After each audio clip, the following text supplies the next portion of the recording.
IAS, IPS போன்ற உயர் பதவிகளுக்கு நுழைவுத் தேர்விற்கு தயாராகும் மாணவர்களுக்கு ஏற்ற வகையில் அதிநவீன நூலகம் ஒன்றை பொள்ளாச்சி நகரில் அமைக்க சட்டமன்ற உறுப்பினர் முனைவர் பொள்ளாச்சி ஜெயராமன் கோரிக்கை வைத்தார். சட்டப்பேரவையில் கேள்வி நேரத்தில் பேசிய அவர் இதனை வலியுறுத்தினார். கழகத்தினுடைய பொதுச் செயலாளர் அண்ணன் எடப்பாடியார் அவர்களை பணிந்து வணங்கி என்னுடைய கேள்வியானது,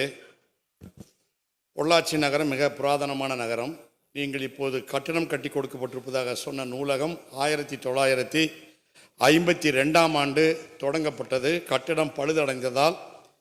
80 லட்ச ரூபாய் நிதி ஒதுக்கப்பட்டு புதிய கட்டிடம் கட்டப்பட்டு திறப்புலா காண இருக்கிற சூழ்நிலையில் நான் கேட்டுக்கொள்வது, அந்த கட்டிடத்திற்கு போதுமான சுற்றுச்சுவர், இருசக்கர வாகனங்களிலே வருகிற மாணவ மாணவிகள் மற்றும் வாசகர்கள் வாகனங்களை நிறுத்திவிட்டு செல்வதற்குரிய நிழல் கூடை அமைத்து தர வேண்டும் என்று கேட்டுக்கொண்டு, நான் கேட்ட கேள்வி என்பது,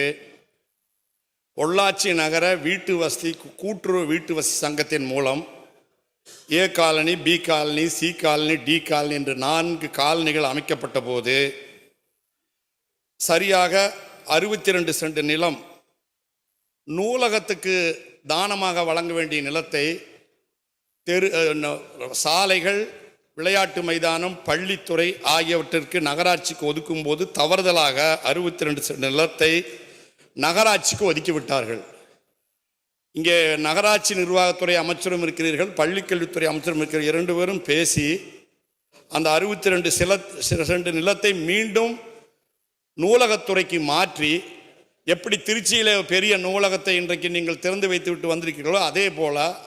ஐஏஎஸ், ஐபிஎஸ் போன்ற மேல்கல்வி கற்கின்ற, குரூப் 1 சர்வீஸ் படிக்கின்ற, நுழைவுத் தேர்வுகளுக்கு படிக்கிற மாணவிகள் பயன்பெறத்தக்க வகையில் போதுமான புத்தக வசதிகளோடு மிகப்பெரிய ஒரு நூலகத்தை அந்த 62 சென்ட் நிலத்திலே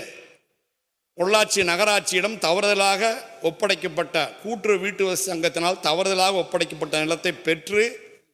உடனடியாக கட்டிடப் பணிகள் தொடங்கி 3 மாடியோ 4 மாடியோ எவ்வளோ உயர்த்தி கட்ட முடியுமோ கட்டி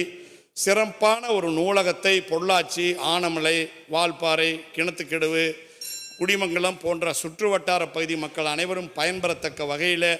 ஒரு நல்ல நூலகத்தை அமைத்து தர மாண்புமிகு அமைச்சர் அவர்கள் முன்வருவாரா என்று தங்கள் வாயிலாக கேட்டு அமைகிறேன்.